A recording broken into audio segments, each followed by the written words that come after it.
bells, I'm shaking my maracas. It can only mean one thing. That is right. Yes, we are live on air, and it's nearly Christmas. It's still Friday. I know, two live vlogcasts here from the Running Guru channel. But this is a vlog with a difference, where I've got a very special guest, and who doesn't run much, but used to run, but does a very, very active sport, which I'd like to share with the world. And I'm very privileged to have on our show none other than the one, the only, drum roll please, Katie Kookabura. Hello, Katie. Hello. Hello. Thank you so much for having me on. It's nice to chat to you. My pleasure, Katie, my pleasure. It's absolutely brilliant why you're on. And obviously for those who are looking very quickly, they will know what you're all about, because they might have seen the device behind.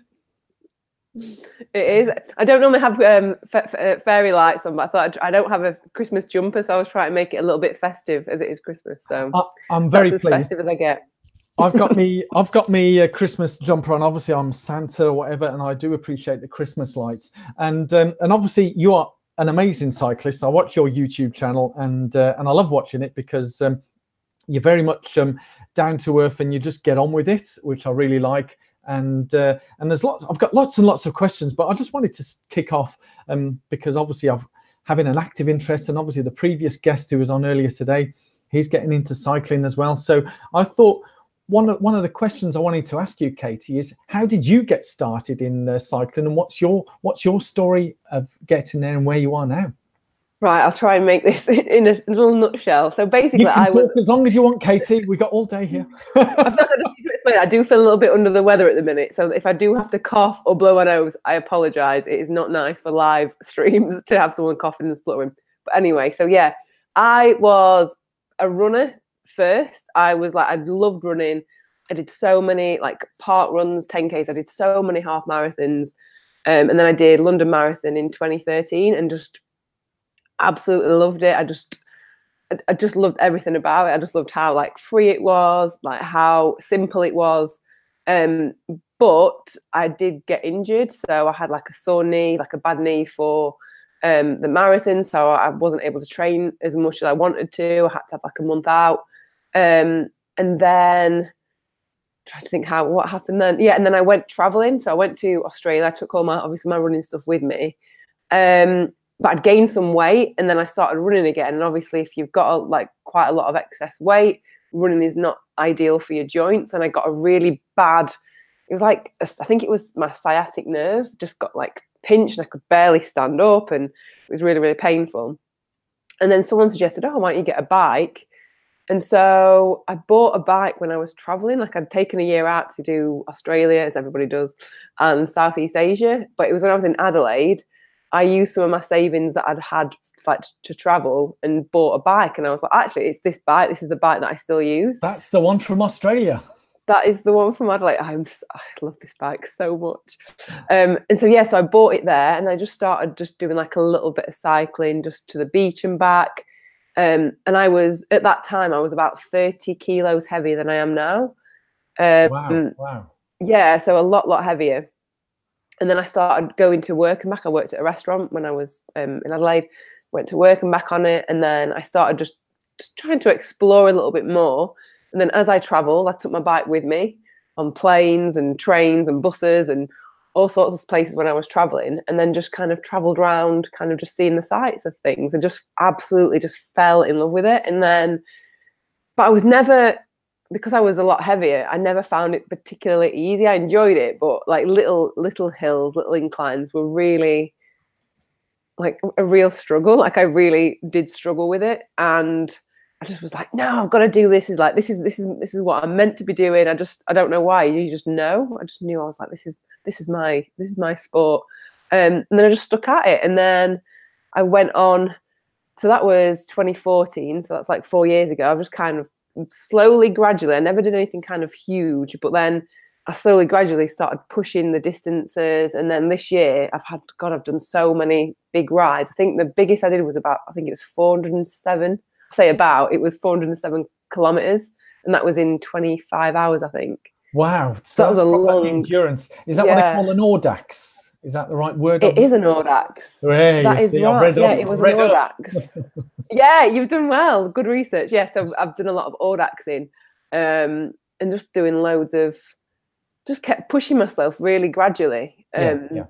And then I've kind of shared, like, from that very start of buying that bike, it's all on my YouTube channel. So from me first getting that bike, you can see like how much weight you can kind of see over time that I've dropped weight, that I've started pushing myself further.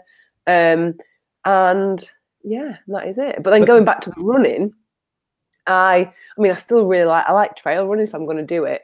And I remember I did a set a PB. This is going to be nothing to your viewers, but for me, I'm like, oh my god, this is amazing. So I did set my PB when I was training for the marathon. I think it was like 26 minutes or something, and I've literally run about 15k this year, and then it's taken me all that time to beat that PB, and I'm like, yes, finally, I finally beat that 5k, because I love park run. Yeah. I absolutely love that whole thing. I just think it's brilliant. So yeah, that is my. So the key thing from what you're saying, Katie, is it was a gradual weight loss. You didn't do, and interestingly enough, the previous guest, Ben Smith, said he was, I can't remember what weight he said, he was 17 stone, 18 stone, and he felt he was too big, and it was a gradual process for him as well. So I think we're coming to that time of year where people talk about these diets and it's all pretty much fads, but you try and speak to people. Like for me, it was very much gradual since 2011, my weight loss thing. So, you know, and you get to a great thing. So yeah, obviously I'll leave the links below to your channel where they can see your journey, how you've come through. So I've seen that, and it's quite amazing. But what's interesting is you say some of the rides you've done Alpe d'Huez, was that this year? Oh yeah, I've done Alpe d'Huez. We did loads. We did Galibier. We did loads of big long climbs. Because I've been this year, I've done so. I think this has been my biggest year. Have you done the whole Tour de France? Yes. one day. No, we did a lot of the climbs. I don't know how many we did this year. We did a lot of them, and yeah, I've done so many different events this year. So we did Fred Whitton. So if cyclists are watching, they'll know Fred Whitton is one of like the hardest kind of day sportifs in the UK, which is in the Lake District. Right. I've been to Switzerland, done a sportif there, did the Etape, which is the same day as the Tour de France, which is you basically ride the same route the day before the Tour de France, ride it. Yeah. So did that. There's a guy I met, Jeff Thomas. Is that with that group, was it? Oh, I don't know. The day before, there's a charity group that have been going around. I think he was a cancer survivor, and he goes around the day before. But yeah, so you're doing a similar tour route the day before. Yeah. So we did like the 1 day event. I did Land's End John O'Groats as well this year. Rode that Land's End to John O'Groats, which How long did that take you? It was 9 days, so it wasn't too bad actually. It was 100 miles every day. Quick. 100 miles a day. Wow. So are you using some words there? That's okay. So you're using some words there where you call Etape, and obviously we mentioned audaxes. What are the different types of rides? Because obviously it's based on, is it based on distance or time? How do the rides, explain to us a couple for those who are watching. I guess they vary between a sportif, which is a supported event. So you've got stuff at the start, you've got pens where you will wait to be set off. You've got drink stands, you've got food stands. You get like a timing chip as well. I'm gonna have to cough again. I'm so sorry. Yeah, no, you carry on. So it's similar to the way London Marathon is organised, where you get a chip. So it's an organised event. Station. Yeah. Okay. Whereas an audax is an unsupported event. So that is you go out on your own. You have a route, but you sort your own food. You sort out everything else along the route. There's no one actually there along the route helping you. So that's. Go on. Sorry. I was going to say, but audax they're like my favourite thing. I love sportifs. I love the kind of the amount of people that are there. It's really amazing. It's quite grand. It's quite big. Whereas audax audax costs about £5. It's so cheap. So you just basically turn up and just ride with. Generally, it's like older men that do it.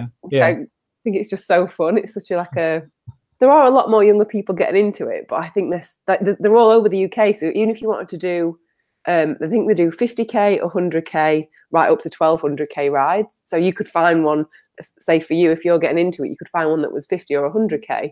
Yeah. It's like, and it costs £5 or something, one near you, which would be really good. I did watch one of your vlogs where you were filming the Audax. Obviously, it's the distance that one was through the night, and I found it quite hilarious how you guys sort of stop at service stations on these A roads. So that was not motorway service station, but you know, so and just grabbing sandwiches, Scotch eggs. But obviously, yourself being vegan, you've got to find certain types of food that fits your diet. I just found it so entertaining, and it. And some of the guys, as you say, some of the more elderly gentlemen, they do have a sense of humor, don't they? It's just the funniest thing. That's why I love it, because it's such a weird thing. I remember it was when we were through the night, and then it was about 1 a.m. And then in the dark, you couldn't see the big 20%, the big sign. It's going to 20% gradient. Yeah. And we just hit it, and you're like, oh my God, what are we even doing? It's like 1 a.m. Like, why are we going up a mountain? We're going up this huge, steep climb. Like, what are we doing? But I think that's what makes it so fun, because it's just like the unknown, and that you kind of just all together in the dark with just bike lights, and it's so peaceful, and it's just a very peculiar thing. But I think that's what I like about it, that it's just so different. Yeah. Can you see, like, where's the top? No, you just genuinely can't see, and it's like, obviously you can just see the bit in front of you, and because it's so quiet, you feel a lot safer. But it's just brilliant. Yeah. It's so much fun.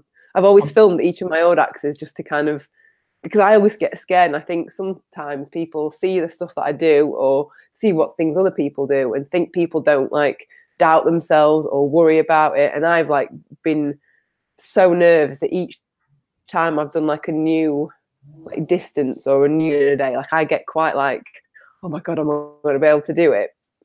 And I like to share that on my videos to kind of show like that I'm not, I don't know, not as robust maybe.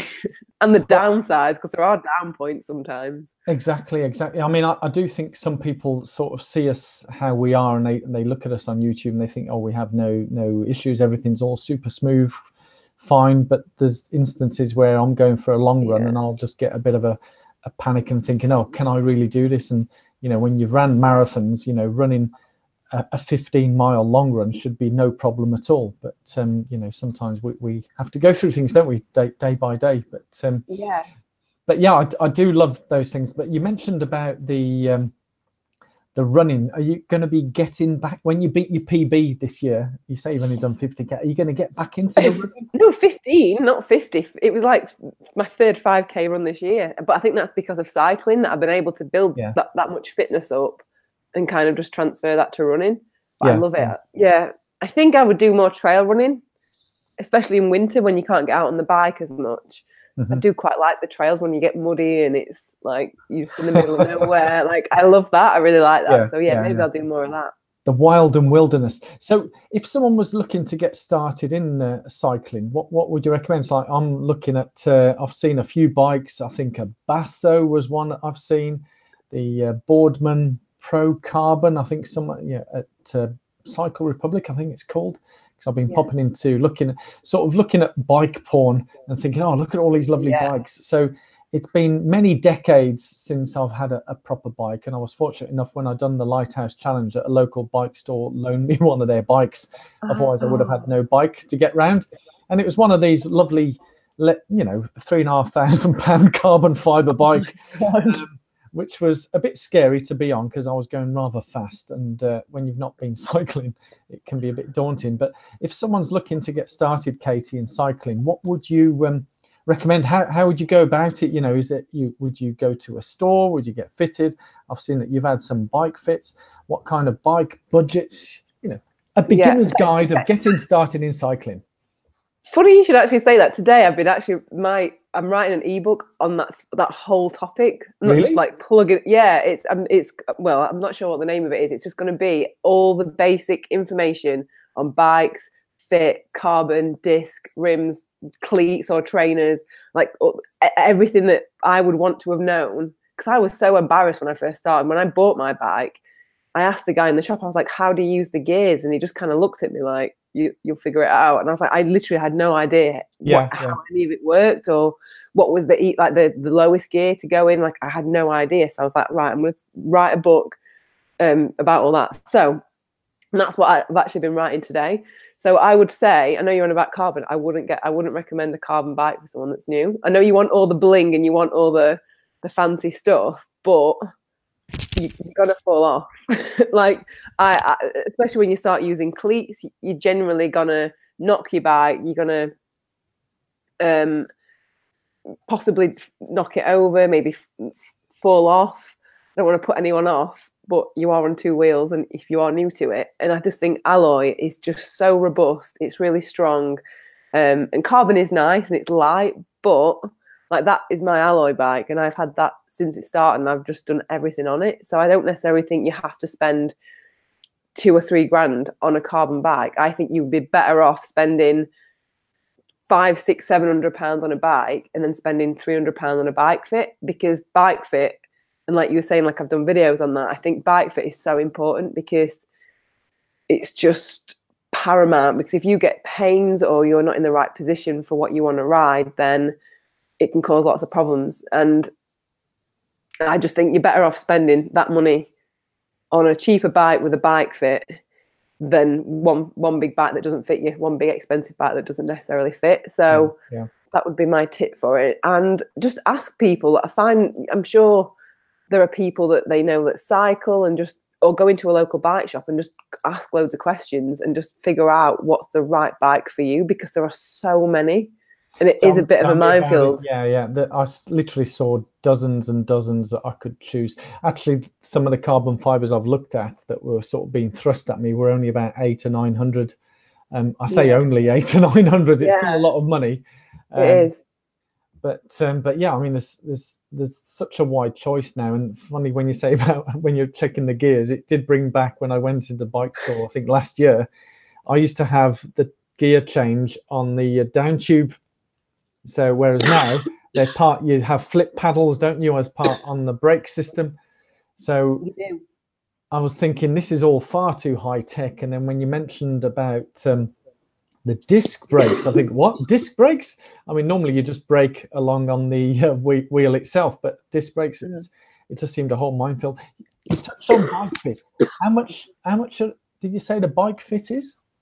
They vary. So the guy I go and see is called Philbert. He was the Team Sky physio and also worked at British Cycling for 12 years. So he has fitted everyone on bikes, made sure everything's right. And so I'm so sorry, I'm so coughy and blowing my nose. I'm really sorry. Right. No, you carry on. Oh God, this is the worst live stream ever. I'm so sorry. But yeah, we'll get you on when you're well as well. I know, yeah, please do. So he fits. He's worked with like Bradley Wiggins, Laura Trott, all these people, and Chris Hoy, and he's based in Manchester. So he was just seemed like the perfect person to go and chat to about it. So, I mean, there are other people that you can go and see there. I think there are bike fitters all over the country. But the thing that's good about Phil is a physio. And so if you are getting like any aches or pains or niggles, he's looking at you as a person, and then kind of matching you onto that bike, rather than it just, a lot of bike fits just seem to be about numbers and about like, oh, if you're this tall, you need this like height saddle, and it's not always about that. Because everyone's different and everyone's got different makeup, different flexibility and things like that. So I definitely recommend getting a bike fit. I did see than spending a load of money on a bike. I did spot the Brownlee brothers going to the same bike fit, I think, on their YouTube channel, cheeky buggers. But I think I need to get those two on this channel as well. So if you can sort that for me, Katie, that'd be brilliant. I will ask, I'll ask Phil to put us in touch. We'll get the Brownlee brothers, or we'll definitely get Phil on as well. But it sounds fascinating. So it's similar to, so a bike fit is similar to, are you familiar in running where you have a gait analysis where you go onto a treadmill? So is it the same sort of analogy where they analyze how you're running? So they analyze how you're cycling and your shape and how your legs move, which is what a gait analysis is doing as well, to looking at how you're running. Similar. Yeah, absolutely. So I did film like the start to finish of what actually happened. So first off, I can only talk for Phil. And I also I had one a few years ago at Cyclist, but it's no longer in Manchester, that closed down. But basically, they look at you off the bike first and how much flexibility you have, and you would explain if there's any kind of pain that you get on the bike, and then they look at that of you just off. It's like an off bike assessment. Yeah. And then they'll put you on your bike, and then they kind of just look at how you ride, and then there's a way of, it's basically like a saddle, like a seat cover, and it shows you like saddle pressure mapping. So it shows if you're getting any, which is incredible. Like it's like, oh my God, how is that? Anyway, I was like fascinated by it. So if you are getting any like saddle sores or anything like that, he can move it around so that you're much better place, so you're not in pain. But I guess for someone starting out, you don't need to do all this, but it does help. And I think the thing about the money and the expense of it, because it is going to be more expensive to start off with than running. Like with running, yes, you've got the kit, you've got the trainers, and I guess with a bike, it's a much bigger purchase to start off with.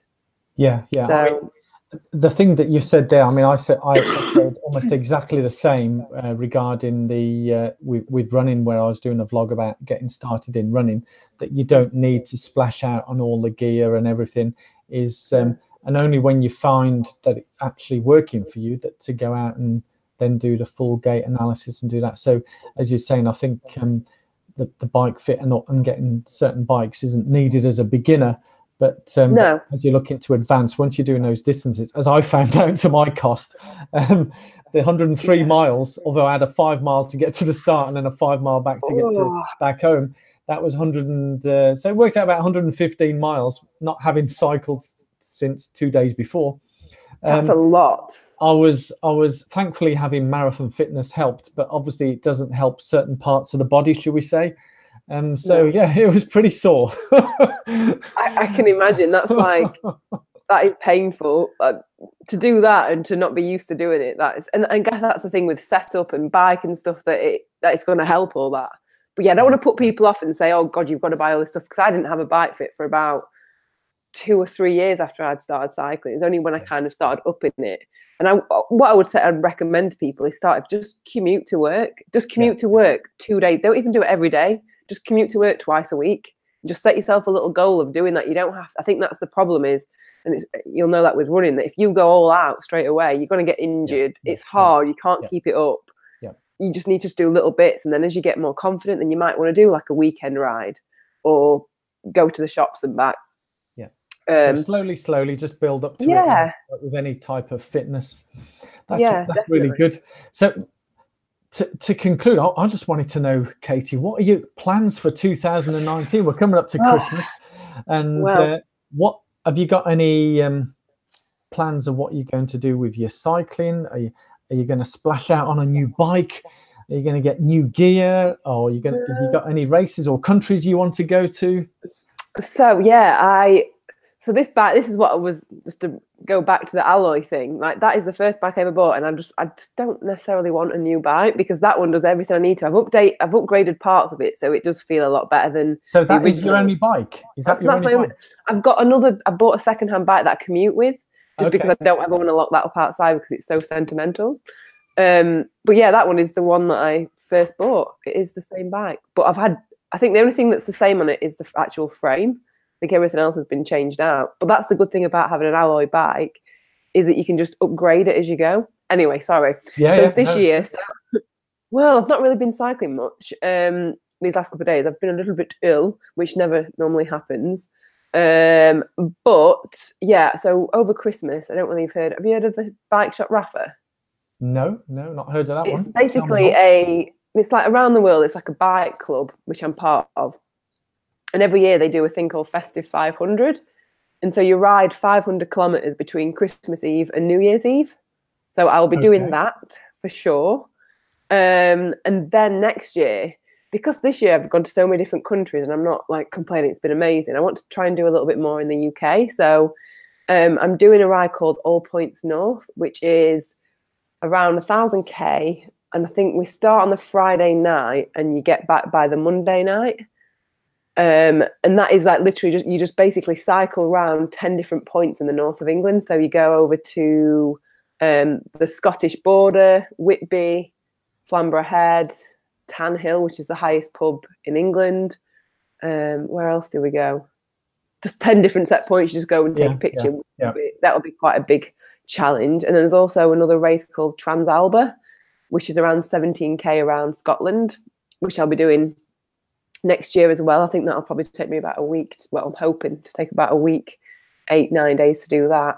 And then going to Mallorca. Mallorca is the best place for cycling. It's just amazing. The weather's pretty good there, isn't it? Oh, it is just amazing. It's such a nice place. So I'm going to go and they have a race called the 312, which is 312 kilometers. So I'm going to go and do that. Just so much stuff just popping up here and there. And Audaxes. Yeah, and a few Audaxes thrown in. That sounds quite a packed year there, Katie. Yeah. So I was going to say we've got to get you back on when as I say, when you're feeling better. But I know, I'm sorry. The festive 500 sounds quite a treat. I mean, for me, I've actually booked on the because obviously being here in Birmingham, I've booked onto the Birmingham Velo. So I managed to get a place on that. So I'm gonna have to go out there and get a bike. So I think I'm gonna have to do some beginning type things. So I might even vlog about it or talk about it on some podcast. Well, if you want if you've got any genuinely, like if you want to send me over a couple of different bikes that you're looking at, and I'll give you my opinion of which one I think is better value or which one will be better, then feel free. Yeah. No, that's brilliant. That's brilliant, Katie. I really do appreciate that, and thank you so much. And all I can say is I hope you get better soon. I know, I'm sorry. I'm sure you will. And I do love the bike in the background with the lights. And I hope you have a wonderful Christmas and New Year and enjoy your festive 500. Thank you so much for your time coming on to the Running Guru show and talking about cycling, because it's all about being, as I said, I'm a bad boy, being active daily. And obviously you're a bad girl, being active daily girl on your bike. So there's a good commonality there. So thank you so much for your time. And I think if you want to give everybody a wave and say bye-bye. So we'll say bye-bye to everyone. Thank you so much for watching. Have a lovely Christmas. Thank you, everyone. And I was going to do me shaking the rashes and the bells. And I have got my clockwork Santa and Snowman, but I won't wind these up because... So thank you all so much for watching. And for those who do watch the channel, obviously this has been live now on Friday, the 21st of December. And tomorrow's vlog, because I've been doing them daily, will be a takeover. Katie mentioned, and obviously as well, Ben, earlier about park runs, where I'll be joining the Bourneville Harriers. And we'll be taking over the Cannon Hill Park Run in Birmingham. So that'll be tomorrow's vlog. I look forward to seeing you then. Thanks again, Katie. Thanks, Ben. Thanks, everyone. And have a great weekend. And I'll see you tomorrow. Bye-bye.